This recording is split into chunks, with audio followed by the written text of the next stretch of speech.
শুভ সন্ধ্যা।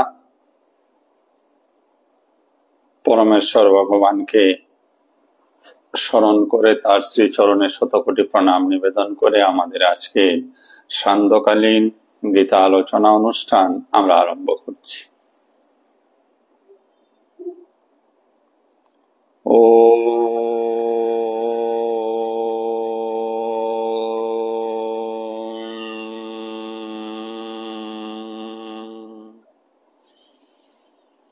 শ্রী পরমাত্মনে নমঃ। আলোচনার পূর্বে আমরা স্বরূপ চিন্তন করব। আমি শক্তিশালী আত্মা, আমি শক্তিশালী আত্মা, আমি দেহ নয়, মন নয়, বুদ্ধি নয়, আমি নিত্য শুদ্ধ বুদ্ধ মুক্ত আত্মা, আমি সৎ চিৎ আনন্দময়।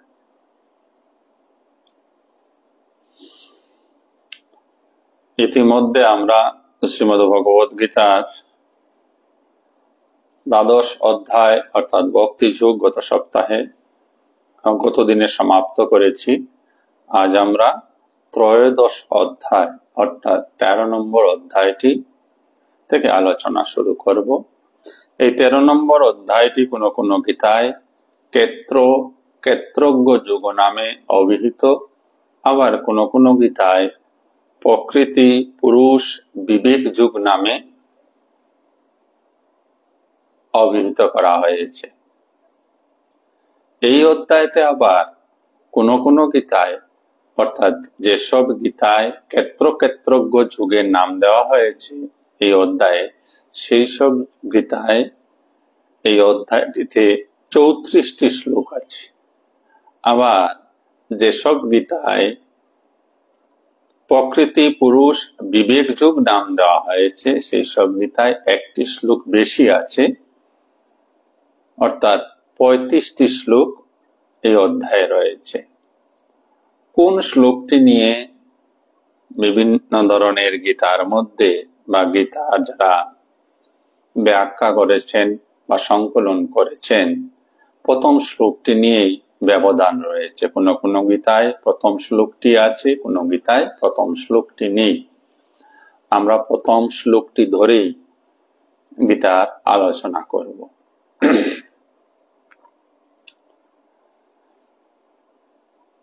অধ্যায়টির নাম ক্ষেত্রজ্ঞ যুগ, ক্ষেত্রজ্ঞ বিভাগ যুগ, বিভাগ যুগ। প্রথম শ্লোকটি অর্জুন উবাচ প্রকৃতিম পুরুষম চৈব ক্ষেত্রজ্ঞমেব চ এতৎ বেদিতুম ইচ্ছামি জ্ঞানম জ্ঞেয়ম চ কেশব।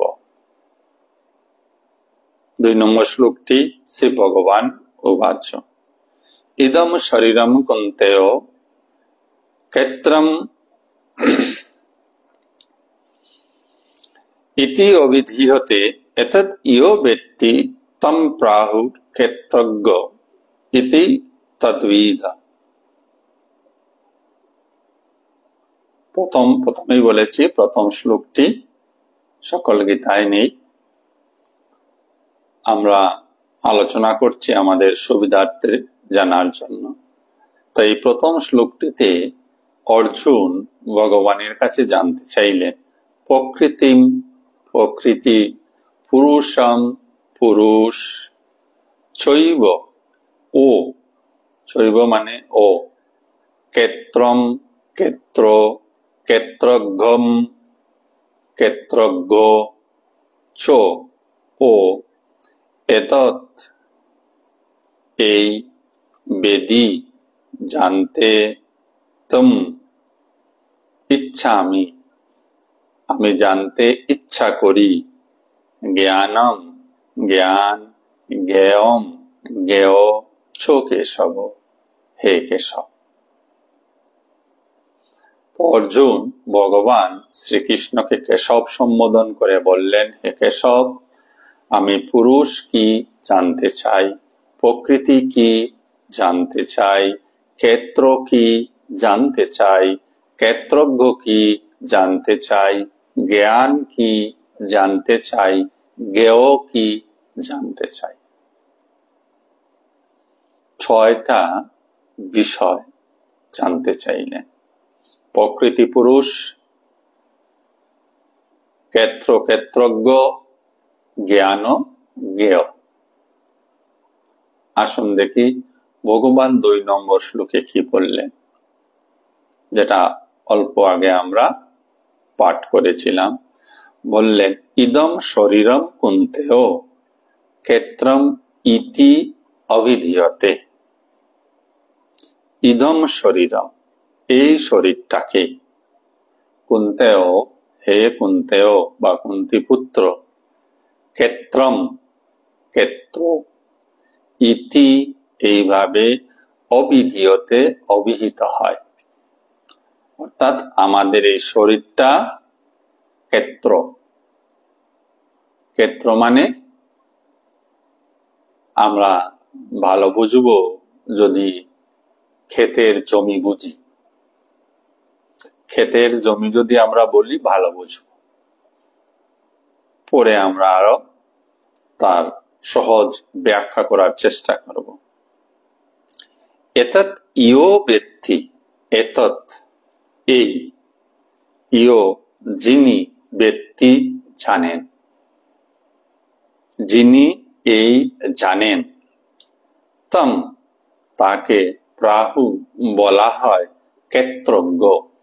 ক্ষেত্রজ্ঞ ইতি এইভাবে, তদ্বিধ যিনি জানেন।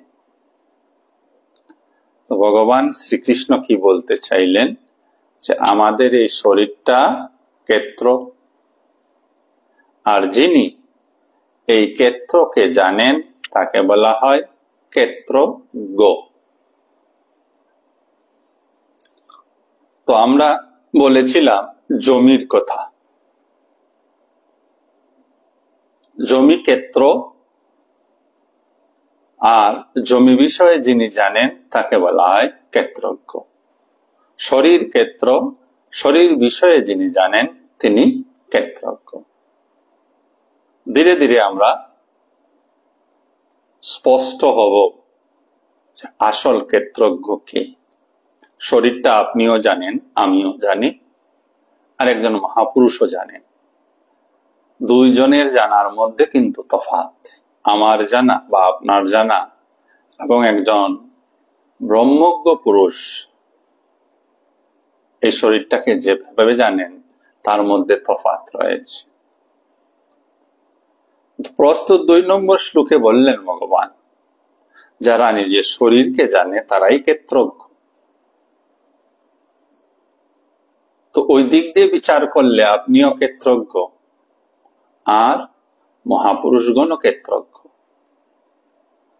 কিন্তু জানার মধ্যে ব্যবধান রয়েছে, জানার মধ্যে তফাৎ রয়েছে।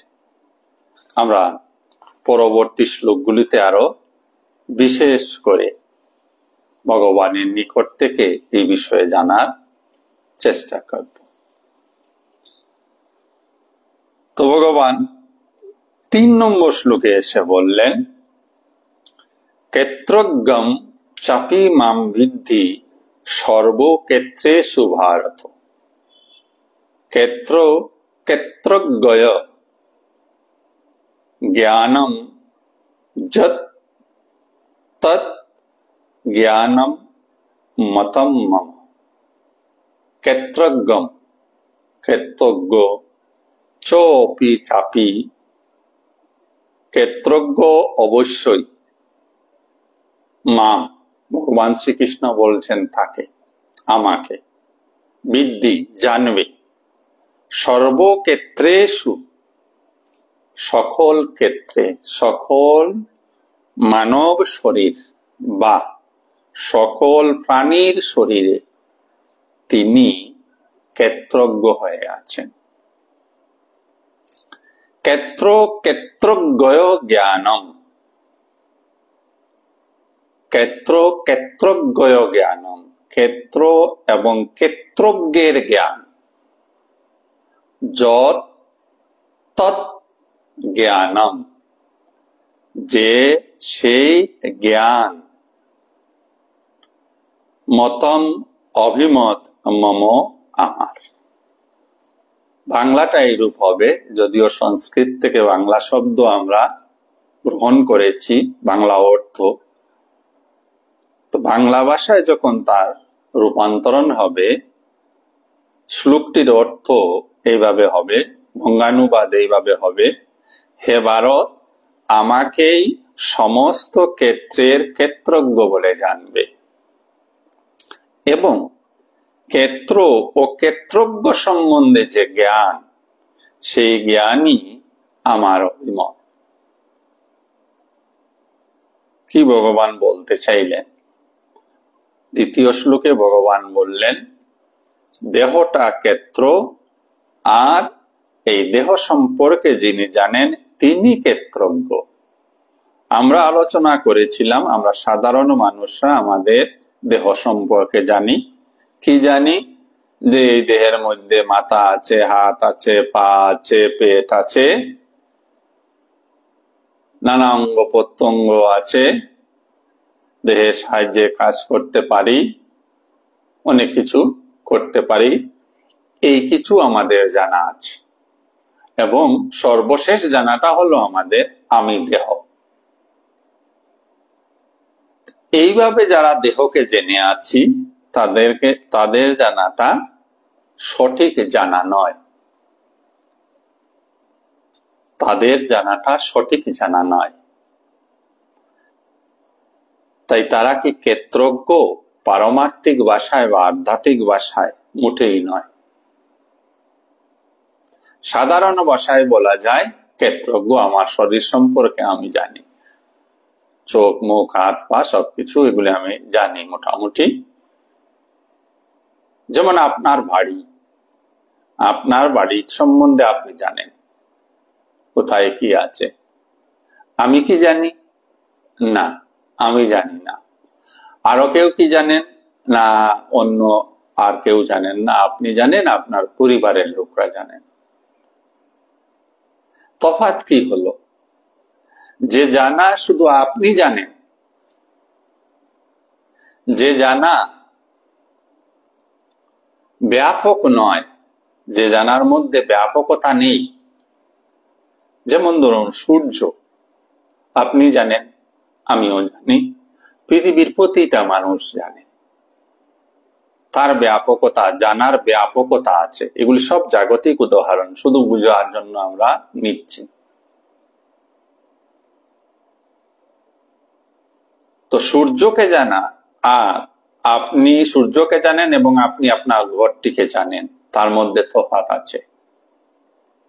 সূর্যকে আপনি যেভাবে জানেন, পৃথিবীর সমস্ত মানুষ এইভাবে জানেন, কিন্তু আপনার গৃহ শুধুমাত্র আপনি জানেন, পৃথিবীর আর বাকি মানুষ জানে না। ওই জানার ব্যাপকতা নেই। তাই ভগবান 3 নম্বর শ্লোকে এসে বললেন, আমরা যেভাবে দেহকে জানি তাকে প্রথমেই নিগেট করে দিলেন, বললেন ক্ষেত্রজ্ঞ আমাকে জানবে।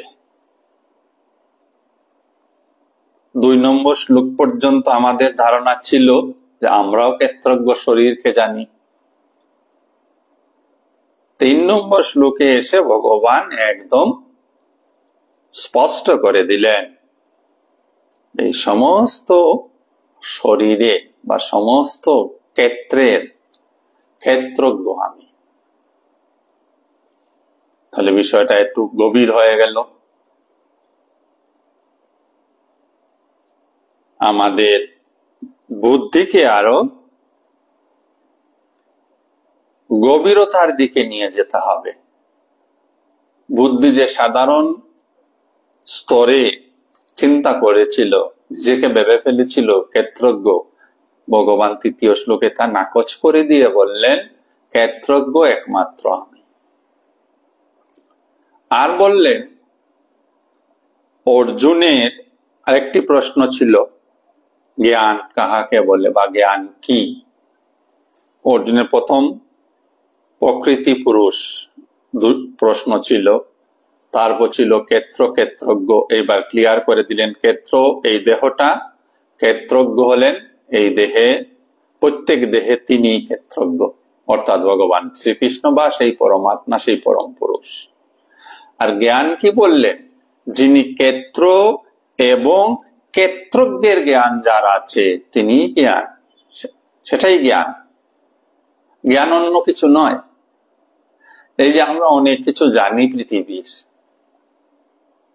অনেক দেশের নাম, অনেক মানুষের নাম, অনেক জায়গার নাম, অনেক বস্তুর নাম, অনেক ব্যক্তির নাম, এগুলি পারমার্থিক ভাষায় জানা নয়, জ্ঞান নয়। পারমার্থিক ভাষায় এইগুলি হলো কতগুলো তত্ত্বকে জানা। তত্ত্ব, তত্ত্ব নয়, তথ্য, ফ্যাক্টস, ফ্যাক্টস এন্ড ফিগার। তো পৃথিবীর অধিকাংশ মানুষ, অধিকাংশ বলতে কি 99% মানুষই তথ্য কেন্দ্রিক জ্ঞান রয়েছে।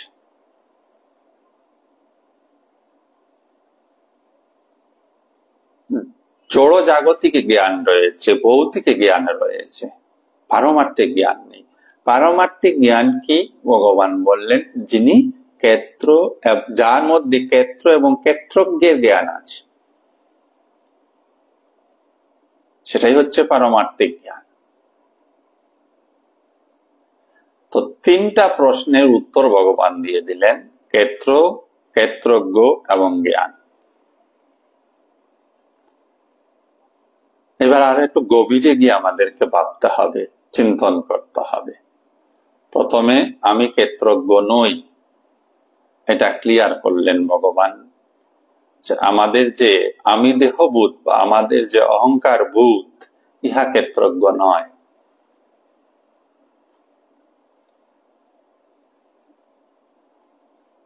তো এতদিনের আমাদের যে ভাবনা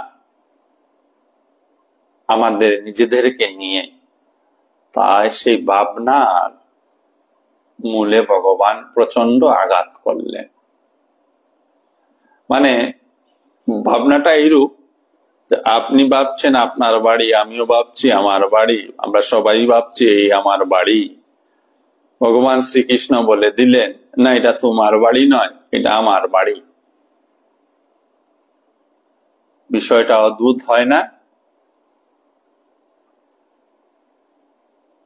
পূর্ব জীবনের কথা বাদ দিন, এই জীবনে আমরা যার যত বয়স হয়েছে সেই বয়স অনুসারে এই দেহকে নিয়েই আমরা খেলছি। আর এই আমার দেহ, আমি দেহ, এই জ্ঞান নিয়েই আমরা বা এই বুধ নিয়ে আমরা এই জগতে বিচরণ করছি, জগতে খেলছি। কোন সুকৃতির ফলে বা ঈশ্বরের কৃপায় বা অনুগ্রহে আধ্যাত্মিকতায় আপনাদের সবার মন হয়েছে, কিছু মন তৈরি হয়েছে, তাই আপনার সৎসঙ্গ করেন, শাস্ত্র অধ্যয়ন করেন, পরমাত্মার কথা চিন্তন করেন, একটা সুন্দর জীবনের দিকে অগ্রসর হচ্ছেন, যে জীবন আনন্দময় এবং শান্তিময় হয়ে উঠবে। শান্তির খুঁজে বা আনন্দের খুঁজেই মূলত আধ্যাত্মিকতায় আসা। আধ্যাত্মিকতা আপনাকে সেই শান্তির সন্ধান দেবে, আপনাকে সেই আনন্দের সন্ধান দেবে, যদি আপনি বা আমি যথাযথভাবে গীতায় বর্ণিত, অন্যান্য বেদ বেদান্ত শাস্ত্রে বর্ণিত গুরু সদ্গুরুদের উপদেশকে যথাযথভাবে পালন করি। এমন নয় যে আমি কিছু শুনবো, কিছু আমার মতো করব, তাহলে হবে না। যদি পরম সুখ এবং আনন্দের অধিকারী আমরা হতে চাই, তাহলে ঈশ্বরগত প্রাণ হয়ে যেতে হবে, তার আর বিকল্প কিছু নেই। এইখানে আরেকটা বিষয় জেনে রাখা প্রয়োজন। আমরা এই জগৎ সংসারে দেখি যে শিডিউল কাস্ট হলে এক বিশেষ কৌটা থাকে, শিডিউল ট্রাইব হলে বিশেষ কৌটা থাকে,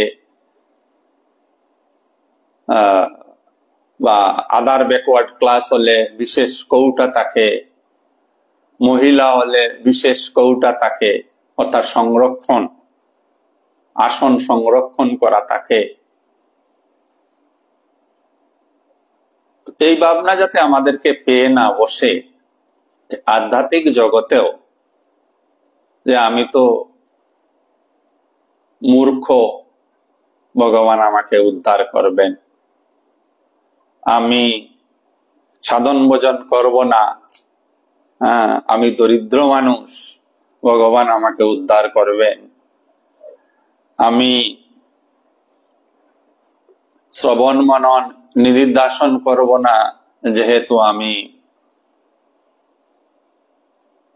অসুখী মানুষ।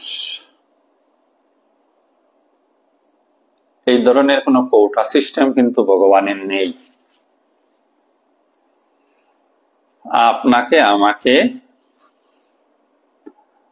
আধ্যাত্মিক জীবনে সফল হতে হলে ঈশ্বরকে সম্পূর্ণভাবে সমর্পণ করে দিতে হবে।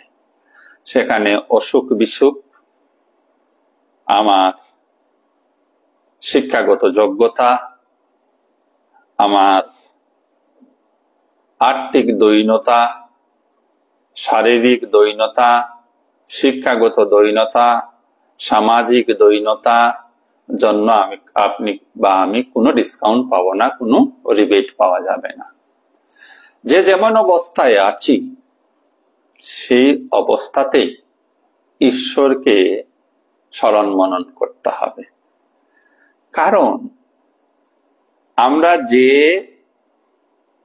যেমন আছি ঠিক এই মুহূর্তে ঠিক তাহাই আমাদের প্রাপ্য। তাই ভগবান বড় কল্যাণ করে, ভগবান পরম অনুগ্রহ করে আপনার আমার জীবনে বর্তমান সময়ে সেই পরিস্থিতির গুলি নিয়ে এসেছেন। একটি মাত্র পরিস্থিতি যা আপনার জন্য অকল্যাণকর হতেই পারে না। প্রত্যেকটি পরিস্থিতি, প্রত্যেকটি অবস্থা, বর্তমানের প্রত্যেকটি অবস্থা ভগবান আপনার সামনে রেখেছেন এবং তার মধ্যেই আপনার আমার সমগ্র মানব জাতি সবিশেষ কল্যাণ নিহিত হয়ে আছে, যিনি কল্যাণ দেখতে জানেন, যিনি পরিস্থিতির মধ্য থেকে পরিস্থিতির সারগর্ভে প্রবেশ করে ঈশ্বরীয় কি বার্তা আছে যার তীক্ষ্ণ বুদ্ধিতে যিনি ধারণ করতে পারেন, তিনি প্রকৃত আধ্যাত্মিক পুরুষ। তাই কোনো পরিস্থিতিকেই অবহেলা না করে, কোনো পরিস্থিতিকেই কোনো পরিস্থিতির জন্য ভগবানকে দায়ী না করে ওই পরিস্থিতির মধ্যে নিজের জীবনে সার্থকতাকে খুঁজুন, আলোকে দেখুন। অন্ধকার বলে কিছু নেই, আলোর অভাবটাই অন্ধকার। তাই অন্ধকার নিয়ে আলোচনা হয় না, অন্ধকার নিয়ে বিজ্ঞানিকরাও গবেষণা করেন না। আলোর স্বল্পতার জন্য অন্ধকার হয়, পারমার্থিক জগতে প্রত্যেকটা পরিস্থিতি মধ্যেই ভগবান এক সুন্দর বার্তা দিয়ে রেখেছেন। যিনি সেই বার্তাকে পড়তে জানেন, তিনি প্রকৃত জ্ঞানী, তিনি প্রকৃত আধ্যাত্মিক পুরুষ।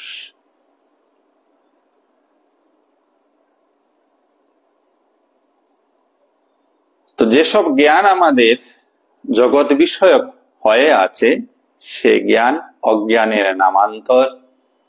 ভগবানের পরিভাষায় যিনি এই দেহ এবং দেহ অভ্যন্তরে দেহীর জ্ঞান যারা আছে, তিনি প্রকৃত জ্ঞানী। এইবার আমাদের দেহ সম্পর্কিত জ্ঞান আর দেহ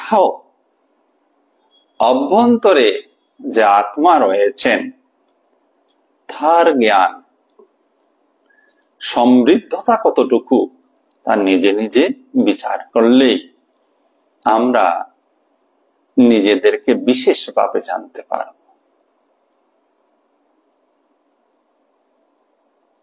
তাই স্মরণ রাখা এখানে প্রয়োজন যে আমরা যেভাবে নিজেকে জানি সেটা ভুল জানা, শাস্ত্রসম্মতভাবে নিজেকে জানার নামই হচ্ছে আসল জানা। তো আবারও আমরা 3 নম্বর শ্লোকটির দিকে নজর দিচ্ছি। ভগবান বললেন, এই দেহের ভিতরে আমি ক্ষেত্রজ্ঞ, তুমি নও। আর অর্থাৎ ভগবানকে যিনি জানেন এবং এই দেহকে যিনি জানেন, তাই নেই প্রকৃত জ্ঞানী। আসুন তার পরবর্তী শ্লোকটির দিকে আমরা অগ্রসর হই।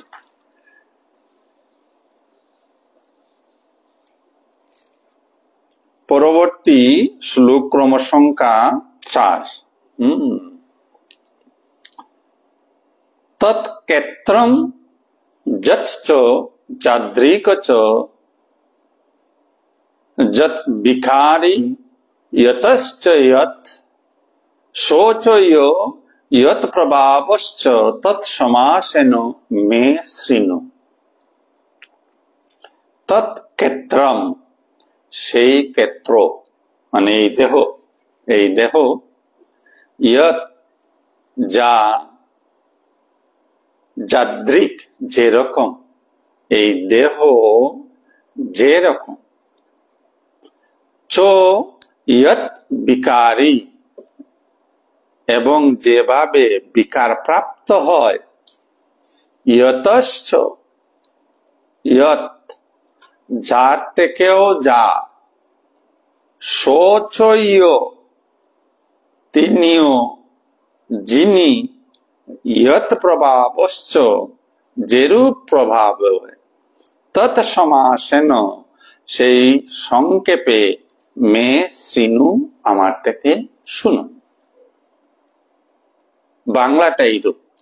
আমরা পূর্বেই বলেছি যে সংস্কৃত থেকে হুবহু যখন বাংলা শব্দার্থ করি তখন বুঝতে আমাদের কিছুটা অসুবিধা অবশ্যই হবে।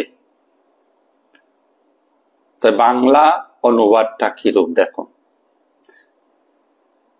তৎক্ষেত্রম, সেই ক্ষেত্র কি, যৎ যাদৃক চ, তার কি প্রকার,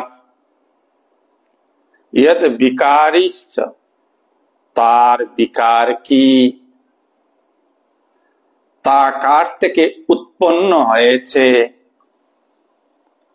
সেই ক্ষেত্রজ্ঞের স্বরূপ কি ও তার প্রভাব কি, সেই সব সংক্ষেপে আমার কাছে শ্রবণ করো। শ্লোক ক্রমসংখ্যা 4 বঙ্গানুবাদ। প্রথমে বললেন ভগবান ক্ষেত্র কি, ক্ষেত্র কি প্রকার, ক্ষেত্রের মধ্যে কি বিকার, ক্ষেত্র কোথা থেকে উৎপন্ন হয়। 5 নম্বর বলছেন ক্ষেত্রজ্ঞের স্বরূপ কি, এই দেহে ক্ষেত্রজ্ঞের প্রভাব কি? ছয়টা বিষয়ে ভগবান বলবেন, যা আমাদেরকে অবশ্যই জানতে হবে। কেন জানতে হবে? এই বিষয়টা না জানলে আমরা এই পথে স্বাচ্ছন্দ্য বোধ করব না। স্বাচ্ছন্দ্য বোধ বুঝেন তো? ভালো লাগবে না।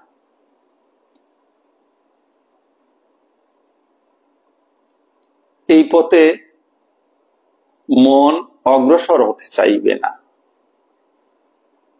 এই পথটিকে ভালোবাসতে পারবো না। অথচ এই দেহকে নিয়ে আমরা সারাক্ষণ আছি, কিন্তু এই দেহ কি, তার কি প্রকার, তার বিকার কি, কোথা থেকে এসছে, আর এই দেহের অভ্যন্তরে যিনি থাকেন, যাকে ক্ষেত্রজ্ঞ বলা হয়, যা ভগবান স্বয়ং বা পরমাত্মা স্বয়ং, তারই বা প্রভাব কি, এসব কিছু আমরা পরবর্তী শ্লোকগুলোতে ভগবানের নিকট থেকে শুনব। 5 নম্বর শ্লোকে এসে ভগবান বলছেন, ঋষিবি বহুধা গীতম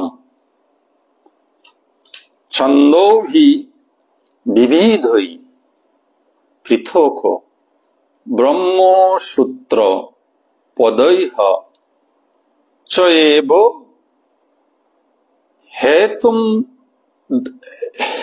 হেতুমদ্ভি বিনিশ্চয়িতৈঃ। ঋষিবি, ঋষিগণ কর্তৃক, গীত, গীত মানে বর্ণিত হয়েছে।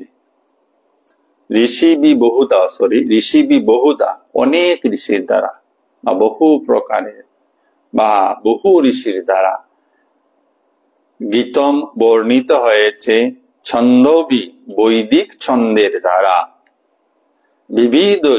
বিবিধ পৃথক পৃথক ভাবে, ব্রহ্মসূত্র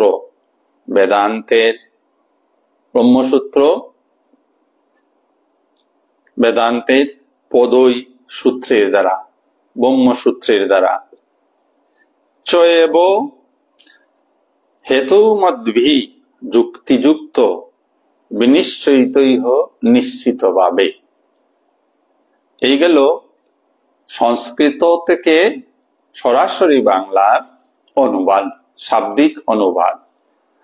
তা যদি বাংলায় বাক্য বিন্যাস আমরা করি, কি হয় দেখুন। এই ক্ষেত্র ও ক্ষেত্রজ্ঞের জ্ঞান, এই ক্ষেত্র এবং ক্ষেত্রজ্ঞের জ্ঞান ঋষিগণ কর্তৃক বিবিধ বেদবাক্যের দ্বারা পৃথক পৃথক ভাবে বর্ণিত হয়েছে। বেদান্ত সূত্রে তা বিশেষভাবে যুক্তিযুক্ত সিদ্ধান্ত সহকারে বর্ণিত হয়েছে। ভগবান যখন গীতা বলছিলেন, তার আগেও সনাতন ধর্ম ছিল। এই সূত্রটা তারই প্রমাণ করছে। ভগবান বললেন যে অনেক মুনি ঋষিগণ এই দেহ এবং দেহির বা ক্ষেত্র এবং ক্ষেত্রজ্ঞের কথা অনেক ঋষিগণ বিবিধ প্রকারে বর্ণনা করেছেন। বিশেষ করে তিনি বেদান্ত সূত্র, যেটা বেদান্তের চরম গ্রন্থ, ব্রহ্মসূত্র বলা হয় যাকে, শারীরিক সূত্র বলা হয় যাকে, সেই ব্রহ্মসূত্র গ্রন্থখানায় বিশেষ যুক্তিকতার সঙ্গে এবং নিশ্চিত সিদ্ধান্ত সহকারে বর্ণনা করা হয়েছে। কিসে? ক্ষেত্র এবং ক্ষেত্রজ্ঞের। ক্ষেত্র এবং ক্ষেত্রজ্ঞের বর্ণনা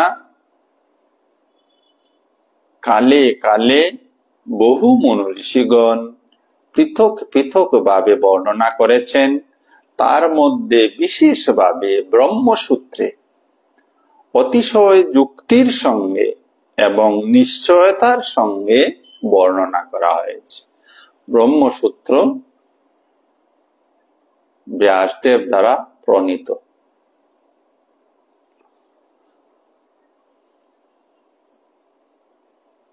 শুনে রাখতে হবে, আমরা কিন্তু ক্ষেত্র এবং ক্ষেত্রজ্ঞ, জমি এবং জমির মালিক, দেহ এবং দেহ অভ্যন্তরস্থ আত্মা যে যাই বলি,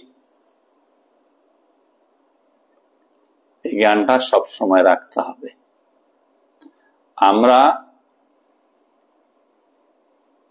এই দেহকে সঠিকভাবে ব্যবহার করতে পারিনি। এই দেহের দ্বারা আমরা কি করেছি? কিছু কাজকর্ম করেছি, অর্থ উপার্জন করেছি, কিছু সন্তান সন্ততি জন্ম দিয়েছি, বাস এইটুকুই করেছি। পূর্ণাঙ্গ এই দেহের ব্যবহার হয়নি। এই যে রূপে আমরা এই দেহের ব্যবহার করেছি, দেহের এই ব্যবহার অন্যান্য জীবরাও করে থাকে। সেখানে দেহ ব্যবহারের শ্রেষ্ঠত্ব কিছুই হইল না। তাই গান রয়েছে, মানব দেহ রইল পতিত, আবাদ করলে ফলতো সোনা। আমরা যেভাবে আবাদ করেছি, অর্থাৎ এক টুকরা জমিকে ফসল যদি লাগাতে হয়, তাহলে তাকে মাটি কর্ষণ করতে হয়, জলসিঞ্চন করতে হয়, তারপর সেখানে বীজ লাগাতে হয়, তবেই শস্য পাওয়ার সম্ভাবনা। এবং সঙ্গে সঙ্গে মনে রাখতে হবে যে বীজ লাগাবেন সেই শস্যই পাবেন।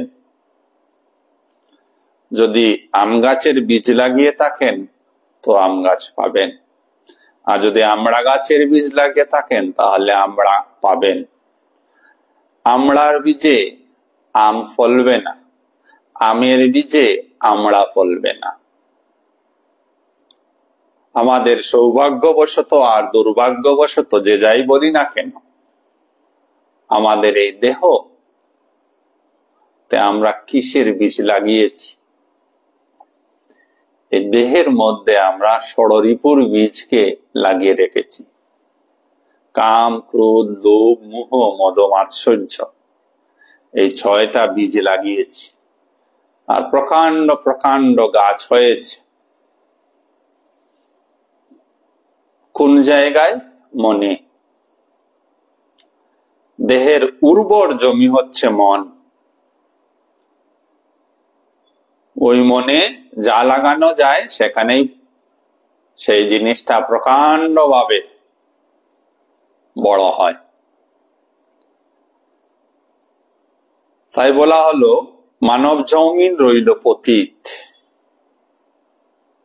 পতিত জমিতে কি হয়? আগাছা জন্মায়। যে গাছের প্রয়োজনীয়তা নেই সেই গাছে জন্মায়, সেই গাছকেই আগাছা বলা হয়। যে গাছের প্রয়োজন নেই সেই গাছটাই জন্মায়। তো এই মানব দেহ বা আমাদের এই দেহ সর্বদা কাম, ক্রোধ ইত্যাদির মধ্যে রয়েছে, আর আমাদের না চাইতেই এই কাম, ক্রোধ আরো তার বংশ বৃদ্ধি করে বেশ প্রকাণ্ড ভাবে আমাদের মন জুড়ে বসে আছে। তো ফসল কিভাবে লাগাতে হয় তাই আমরা জানিনি। যদি আমরা ঈশ্বরীয় ফসল লাগাতাম, দৈবগুণ জাতীয় ফসলগুলি লাগাতাম, তাহলে আমরা আজ কিন্তু কাঁটার দ্বারা জর্জরিত হতাম না। আমাদের দেহমন কাঁটার আঘাতে ক্ষত বিক্ষত হতো না। আমরা যেহেতু কাঁটাযুক্ত গাছ লাগিয়েছি, লুব একটি কাঁটাযুক্ত গাছ, নির্লুভ কাঁটাহীন গাছ। লুভ কাঁটাযুক্ত গাছ আপনার দেহ মনকে ক্ষতবিক্ষত করবে। নির্লুভী হয়ে গেলেই সেই গাছে আর কাঁটা থাকে না। ঠিক এইভাবে প্রত্যেকটি ষড়রিপুই কাঁটাযুক্ত। আর দুর্ভাগ্য কি জানেন তো, এই কাঁটার আঘাত পাচ্ছি, কাঁটায় দেহ ক্ষতবিক্ষত হচ্ছে, আবার ওই কাঁটাগুলি চাবাচ্ছি। যেমন উটের কথা সবাই শুনেছেন, মরুভূমিতে সাধারণত কাঁটা গাছই থাকে, কাঁটাযুক্ত গাছ থাকে। উট সেই কাঁটাযুক্ত গাছগুলিকে চর্বণ করে আর ভাবে খুব স্বাদ। কেন জানেন তো? অনেকেই হয়তো বা জানেন, ওই কাঁটার আঘাতে তার জিহ্বা থেকে রক্তস্খলন হয়। রক্তের একটা স্বাদ আছে, তো রক্তস্খলন যখন হয়, নিজের রক্তের রস বা নিজের রক্তের স্বাদই ওই কাঁটাগুলি চর্বণের মধ্য দিয়ে সে অনুভব করছে, অথচ বুঝছে না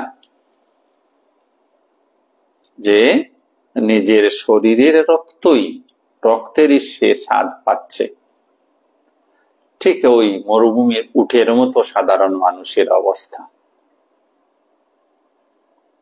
লোভ নামক কাঁটায় প্রতক্ত বিক্ষত হয়েছে, আবার লোভ করে।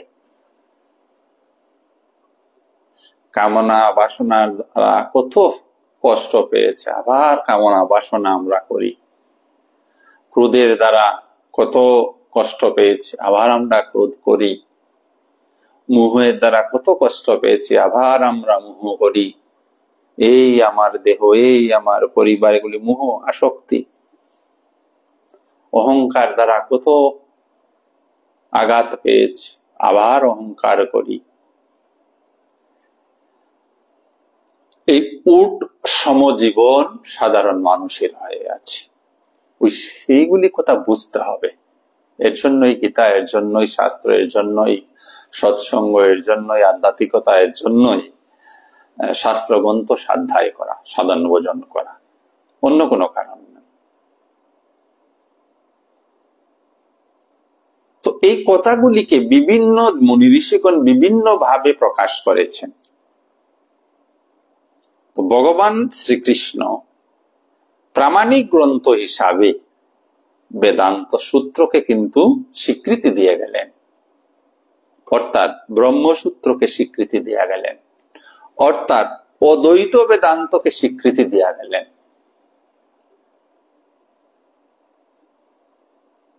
যে অদ্বৈত বেদান্ত বিশ্বাস করেন যে এক ঈশ্বর ব্যতীত অন্য কিছু নেই, দ্বিতীয় নাস্তি। জগতে যা দেখছি তা কি? তাহলে কি সেগুলি?